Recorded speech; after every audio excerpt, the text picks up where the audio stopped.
بسم اللہ الرحمن الرحیم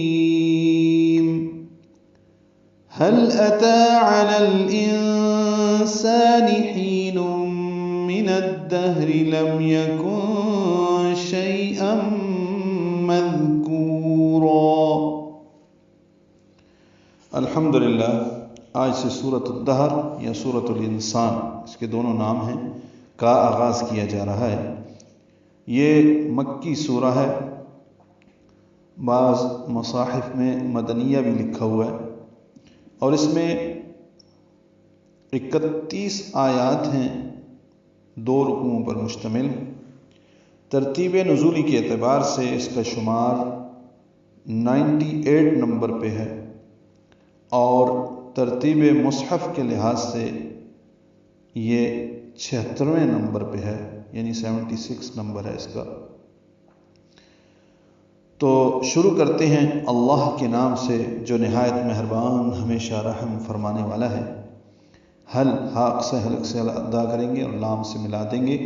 لام پہ اظہار ہوتا ہے۔ عطا میں حمزہ کو جلدی پڑھیں گے بالجہر، تا کے اوپر کھڑا زبر ہونے کی وجہ سے اس کو 2 حرکات لمبا کرنا ہے، باریک پڑھنا ہے۔ عطا علی الانسان، عین وسط حلق سے ادا کریں گے، لام پر کھڑا زبر تھا، ملانے کی وجہ سے زبر آئی ہے۔ علی الانسان، الانسان لام ساکن ہے، اس پہ اظہار قمری ہے، حمزہ حروف قمری میں سے ہے۔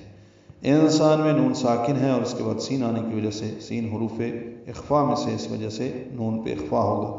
علی الانسانی، سین کو 2 حرکات لمبا کرنا ہے۔ اسی لفظ کی نسبت سے اس سورہ کا نام ہے۔ حین میں حا وسط حلق سے ادا کریں گے، یا متحد 2 حرکات لمبا کریں گے۔ تنوین کے بعد میم آنے کی وجہ سے ادغام ہوگا۔ ادغام ناقص ہے، مع الغنہ حین من میں نون ساکن تھا، لیکن الدہر اس کا حمزہ عارضی ہونے کی وجہ سے نون کی زبر لگا کے دال سے ملا دیا گیا، ادغام شمسی ہے۔ اب دال کو ہا سے ملائیں گے، ہا ساکن بھی حمزہ ہوگا، را باریک ہے۔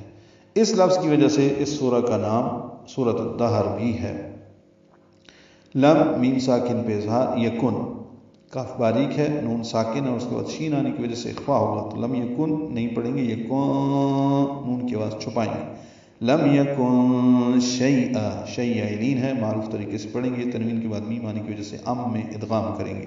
شیئم ادغام ناقص ہے، مع الغنہ مذکورا، دال نرمی سے ادا کریں گے، کو کاف باریک ہے، را مدہ ہے، را الف مدہ مد عوض وقفاً، را پر، اس کا الف بھی پر، مذکورا، اور ملانا ہو تو مذکوراً، ان آگے حمزہ ہے تو اظہار ہوگا۔